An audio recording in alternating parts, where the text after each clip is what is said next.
Hello à tous et bienvenue sur ma chaîne YouTube.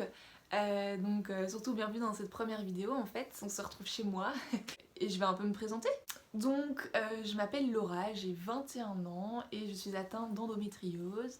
Je suis en dernière année bachelier sciences politiques à l'université à Bruxelles et, euh, et puis voilà.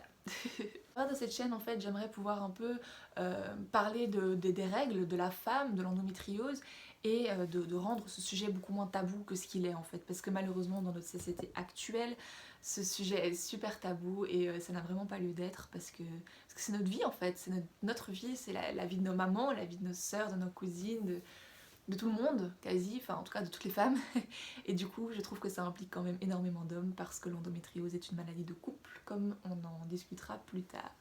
Donc en fait à l'âge de 12-13 ans, j'avais déjà, j'étais pas encore réglée à 12 ans et j'ai commencé à avoir mes premières règles vers mes 13 ans. Je vous avoue, je me souviens plus très bien, mais bon peu importe, j'ai eu mes premières règles. Je me souviens très très bien de ce jour-là. C'était le début d'une nouvelle vie pour moi. En tout cas, le premier élément déclencheur de toute cette vie, en fait, par rapport aux règles, ça a vraiment été lors d'un voyage familial euh, en été. Donc j'ai deux frères et mes parents. On était en excursion, je me souviens, c'était des trop belles chutes d'eau, etc. Et mon papa a dû me porter jusque dans la voiture et ma maman est restée avec moi et je me suis allongée sur les trois banquettes arrière parce que j'étais littéralement pliée, je ne savais plus rien faire. J'avais tellement mal au ventre, c'était incroyable. Et, euh, et bon, bah on pensait que c'était une gastro ou je sais pas, t'as mal, tu cherches pas plus loin et puis voilà. Et bah finalement, bah voilà, en fait j'étais réglée, hein, mais bon, je faisais pas vraiment encore le lien. Euh, le temps passe, je grandis et en fait pendant surtout de ma troisième secondaire, donc ma troisième secondaire c'est quand j'avais 14-15 ans jusqu'à ma rhétorique, donc 18 ans, je faisais énormément de malaise à l'école. En fait, dès que j'avais super mal, ma manière à moi, enfin la manière de mon corps en fait de savoir passer ce mal, en fait mon corps me faisait clairement m'évanouir. Je tombais raide, je parlais et paf, fini, j'étais par terre. Et en fait c'était comme ça que mon corps me permettait un peu d'échapper aux douleurs que ces ovaires m'infligeaient, c'était une catastrophe. Et, euh, et bien évidemment, bah, la première fois, ok, on s'est dit, bah, un malaise, ça peut arriver à tout le monde. Bah finalement, en fait, on a vite été voir un gynécologue à mes 14 ans et on m'a prescrit la pilule comme je dirais 95% des gynécos font avec des jeunes filles de 13, 14, 15 ans qui se plaignent d'avoir mal, mal au ventre, enfin mal aux ovaires, mal dans le bas du ventre quand elles ont leurs règles ou à l'approche de leurs règles. On m'a prescrit la pilule, je me souviens plus trop c'était quelle pilule, je vous avoue, parce que j'en ai eu tellement que je ne sais plus. On m'a prescrit une pilule pour atténuer, on m'avait dit t'inquiète pas, ça va atténuer les douleurs, ça va aller mieux, etc. Et effectivement, ça m'aidait beaucoup. Ça camouflait beaucoup en fait, c'est un meilleur terme, ça camouflait beaucoup. Mais pas assez, clairement pas assez. Dès qu'on approchait mes règles, j'avais des moments en fait dans mon cycle où c'était une catastrophe, j'avais tellement mal, c'était horrible. Et ça a duré littéralement pendant toute mon adolescence, au point que mon médecin généraliste m'avait fait une ordonnance pour que quand je sois indisposée, je ne puisse pas pratiquer de sport parce qu'en fait je perdais tellement de sang qu'en fait j'avais littéralement plus d'énergie, j'étais vidée, je perdais beaucoup de temps quoi. Enfin, c'est comme quand vous avez donné votre sang, on vous dit toujours après manger du sucre et tranquille, calme, mais c'est pareil, je perdais tellement de sang que j'avais limite tout à fait plus de force. Bref. Ça a duré comme ça jusqu'à mes 18 ans. Et à mes 18 ans, je me souviens, avec ma maman, on a été plusieurs fois, genre en un an, on a été, je sais pas, deux fois, trois fois, je sais pas trop. Enfin, aux urgences, du coup, on m'avait fait passer en consultation gynécologique d'urgence, qui m'avait dit, mais madame, enfin, vous avez une gastro en fait. Et j'étais là, mais non, c'est pas possible. Enfin, tous les mois, quand je suis réglée, c'est comme ça, je peux pas avoir une gastro tous les mois. Et non, elle m'a prescrit, je me souviens très très bien, elle m'a prescrit des Buscopan. Ouais, ça faisait très très mal. Moralement déjà, ça faisait vraiment mal de se dire, mais qu'est-ce que je vais faire avec des Buscopan? Et donc je suis repartie de là, je suis repartie des urgences avec une ordonnance pour des Buscopan et en m'expliquant que j'avais une gastro en même temps que mes règles chaque mois.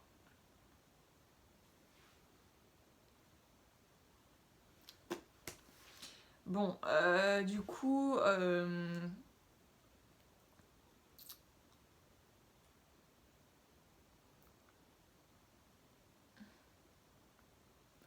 en fait, donc quand je suis arrivée aux urgences, et donc arrivée aux urgences, c'est une femme gynécologue qui m'ausculte et je lui explique qu'en fait, à chaque fois que je suis réglée, à chaque fois, j'ai la diarrhée pendant 3-4 jours.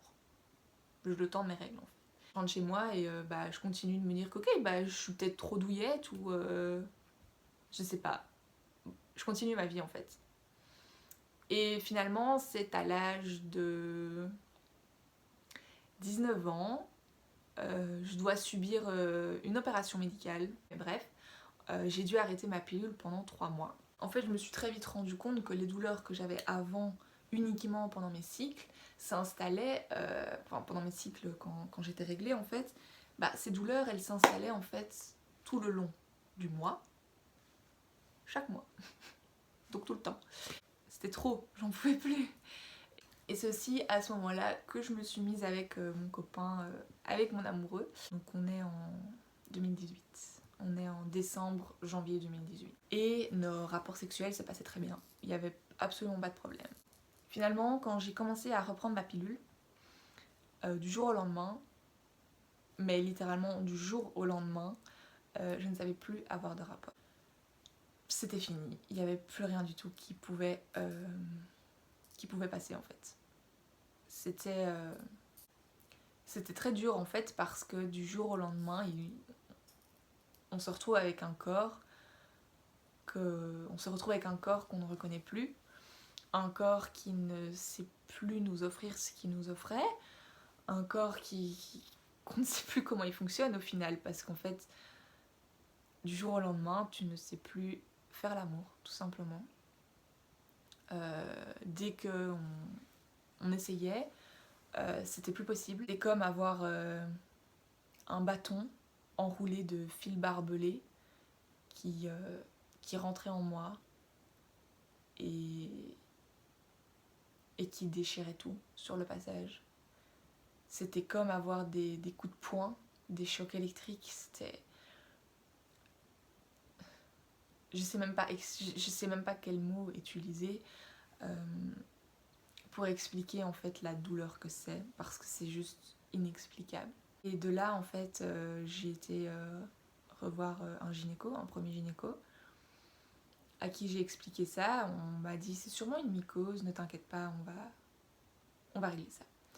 Donc on m'a fait un examen, un frottis pour les mycoses. On m'a prescrit du Gyno-Bactrim, donc c'est une crème antimycotique. Bah, je l'ai appliquée pendant genre une semaine et demie, je sais plus, j'ai suivi ce que le gynéco m'avait dit en fait. Et puis finalement il m'appelle, en fait vous avez pas de mycose.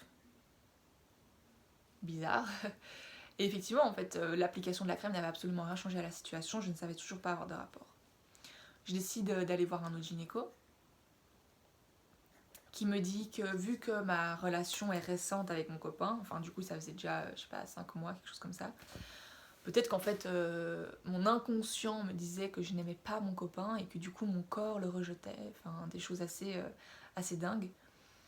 Et puis on est arrivé au stade où quand on essayait d'avoir des rapports, je perdais du sang.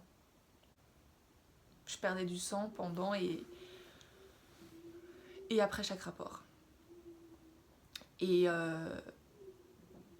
j'ai été voir plusieurs gynécos encore qui m'ont tous dit que j'étais trop douillette, que j'avais peut-être des mycoses.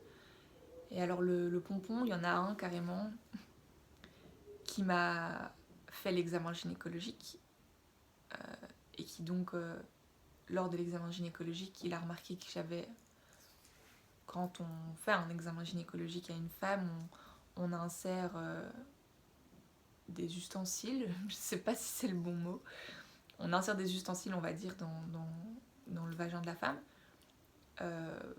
pour pouvoir mieux voir, etc. Et en fait, il se trouve qu'il y avait plein de sang en fait. Ce gynéco m'a carrément engueulée en me disant qu'en fait, je me contractais beaucoup trop et que du coup je saignais en fait à cause de ma contraction. Il m'a fait une échographie et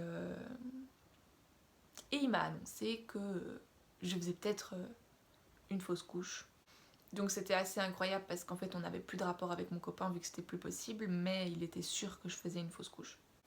J'ai dû annoncer ça à mon copain.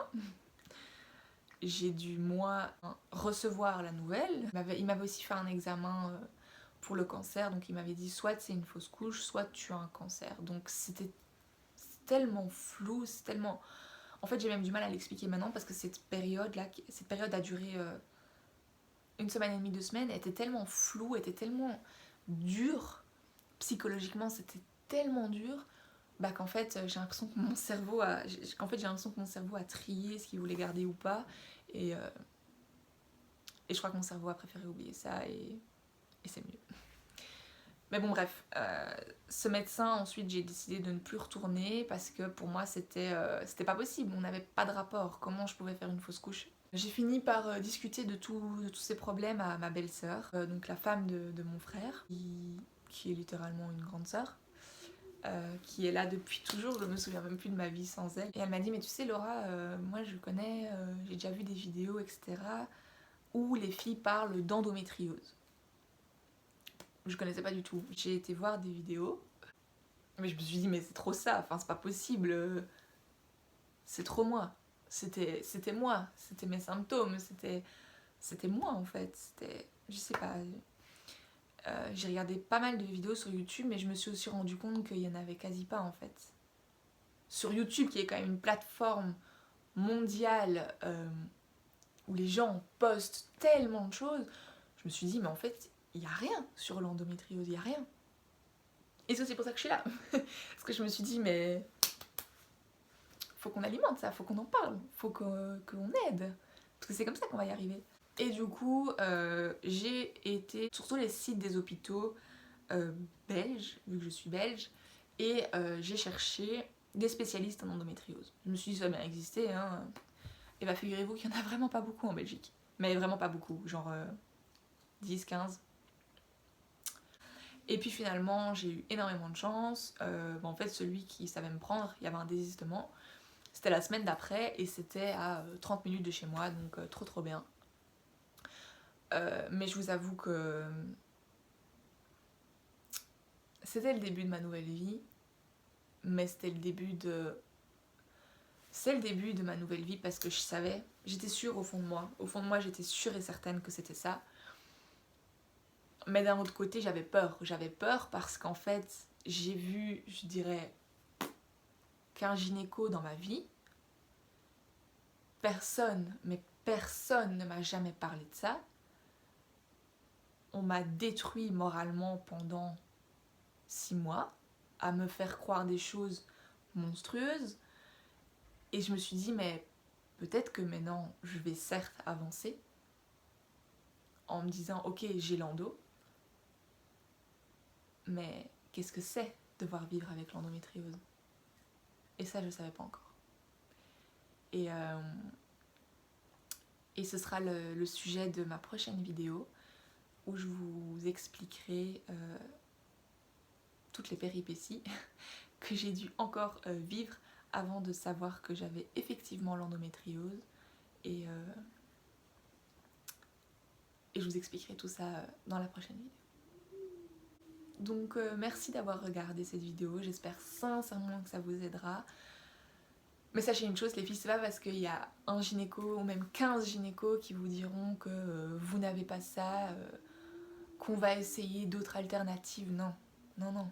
C'est maintenant, c'est à notre âge qu'il faut prendre les choses en main, qu'on doit... En fait, on doit s'occuper nous-mêmes de nous, en fait. Les médecins sont là pour ça et au final, je me rends compte qu'avec l'endométriose, ce sont nous, en tant que femmes, en tant que patientes, c'est nous qui faisons toutes les démarches.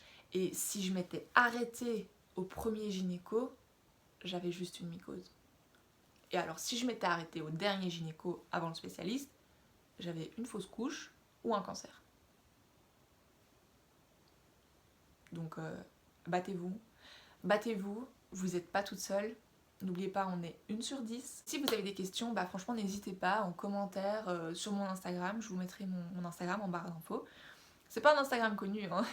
C'est juste un Instagram où j'essaie un peu de montrer la vraie vie d'une fille de 21 ans qui vit au quotidien avec l'endométriose. Donc je sais pas du tout quand sortira ma prochaine vidéo parce que vu que j'ai mes examens dans un mois, bah faut que j'arrive à tout combiner, mais je vais essayer de la faire au... Et entre temps, bah portez-vous bien.